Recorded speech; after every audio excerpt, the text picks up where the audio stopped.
Ladies and gentlemen, today I'm excited to talk about the best 2020 Corvette news, especially because it's all good.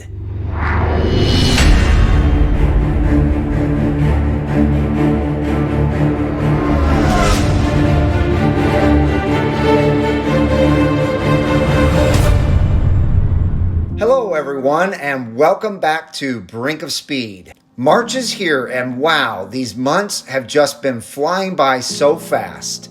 But that isn't all bad when you're waiting for a new Corvette to arrive. Before I jump into the video, I just want to thank each and every one who has supported this channel throughout the past 23 months. You all have truly been a blessing to get to know and interact with. I also want to thank all of my new Brink of Speed family members for joining this great community we have here. And for all those new that are watching for the first time today, welcome. Okay, let's jump into it. So of course, the best C8 news is my C8 is being built this week and could be done today. As you can imagine, I'm a little bit excited about this. So I will have a full VIN soon. I did get my partial VIN last week thanks to my friend Clarence over at Speed 252. And I would think that I will have my C8 at least by the end of this month. Now, sticking with when the C8 should be arriving, the C8 will be arriving at dealerships this week. Now, I guess we should hold our excitement until we hear or see that trucks have left GM's plant in Bowling Green. But as you can see in these pictures provided by Keith, the Corvette blogger, the entire parking lot is now full.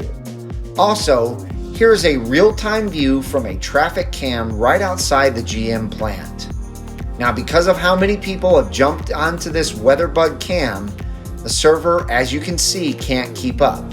But we will know when the first trucks start leaving the plant because of this traffic cam. Here's the thing though, guys. To me, this is a mystery. Why would GM have the whole parking lot full and not started the shipping process yet? I don't get it. Anyway though, I am confident that we will see C8s at dealerships by the end of this week. Let me know if you have any more intel about this. If you do, leave it in the comments below, or you can email me at bos2020c8@gmail.com. Now, on to more super exciting C8 news. This one is awesome. Guys and gals, you can now drive the C8 for $300 or $800 at the Corvette Museum. That's right, if you want to drive before you buy, this is the program for you. Now, before I explain both programs, obviously if you don't live close to Bowling Green, Kentucky, you will have the added expense of getting yourself there. But this is really cool, especially for people who want to drive the car before they buy it.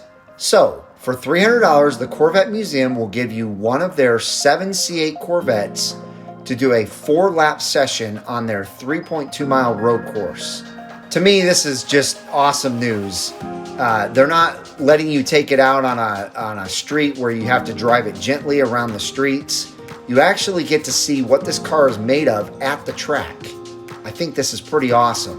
Secondly, if $300 didn't break your bank, for an additional $500, they will give you a full-fledged C8 experience. This will include classroom instruction, lunch, track time, and a VIP tour of the museum. So if you think about it, ladies and gentlemen, you are getting a lot for just $800. Let me know if this is something you're interested in the comments below. This next piece of news was music to my ears, and I'm sure it will be to yours as well. And speaking of C8 on the track, Tadge was asked about the C8 Z51 cooling, and here was his explanation. And by the way, this was found on the Mid-Engine Corvette forum. The question was asked, will the C8 with the Z51 option run a 20-minute session on the track without overheating? Can you address cooling issues with the mid-engine car in general? I would think you would need to put the water pump and AC compressor on steroids to move coolant around to all the radiators. And this was Tadge's answer. The C8 with Z51 option was designed to be capable of running back-to-back tank of fuel sessions, substantially longer than 20 minutes, without overheating any vital fluids. Our Z51 mission is to allow an expert driver to perform unlimited, max effort hot laps at a typical road course racetrack at ambient temperatures of up to 100 degrees Fahrenheit or 38 degrees Celsius, all while keeping the AC on. Drivers who push the car even a little bit less will find the car capable above 100 degrees with the AC on. Our development testing has proven on a number of different tracks that the Z51 cooling system is capable of maintaining stable temperatures with the AC on at 100 degrees Fahrenheit. Our drivers have noted that the most comfortable place to be at the racetrack on a 100 degree Fahrenheit day is behind the wheel, turning continuous hot laps. I'm not even done reading this, ladies and gentlemen, and I'm already super excited. The Z51 cooling package can be pushed beyond 100 degrees Fahrenheit if the AC is switched off. But in that case, we recommend use of a cool suit as the human becomes the weak link in the capability chain. With the mid-engine car, track cooling was given a strong priority with a distributed system of 4 cooling fans and 2 parallel flow radiators up front, plus a third radiator in the rear quarter inlet of the Z51. The water pump was designed to be a high-pressure, high-flow system, and the AC system is very robust with a dual-series condensing package. The plumbing to and from the heat exchangers are large diameter to enable very high rates of flow. The engine and transaxle each have dedicated liquid-to-liquid oil coolers sized to meet the needs of a high ambient track day use.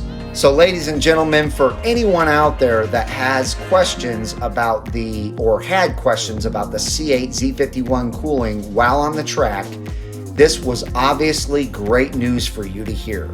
I know that I'm truly looking forward to tracking my C8 with no fear of limp mode like my current C7 Z06 had issues with. This, again, is excellent news. I'm going to be so excited to get out on the track and not have to worry about limp mode ever coming on in this C8 Z51 that I will have hopefully by the end of this month. I cannot wait to get it on the track. Now, last but not least, GM's new lease rates have been released, and while this might not be exciting to most, there are quite a few people out there that will lease this new C8. It will probably end up saving them $100 or more a month on their payments. So this is why I'm giving you this information. GM will give their standard lease rate of 6.2%. They're not going to offer anything special for at least the first year. Now, if you wait for a 2021, there is a possibility that they might give you an incentive to lease this car because they will have a lot less people buying the car. If you take a look at that and use it on a 36-month lease for a price of $60K, your payment would be $872 a month. And if you take that same $60K with a 5-year purchase with a 3.2% interest rate, you're looking at a $1,083 payment. So I know that not everyone out there is going to do a 60-month loan. There are 72-month loans, there's 84-month loans, and you can get your payment down. But there's a lot of people out there that won't go higher than 60 months, and that's why I gave this scenario. So as you can see right there, you could potentially save $200 or more actually with this lease.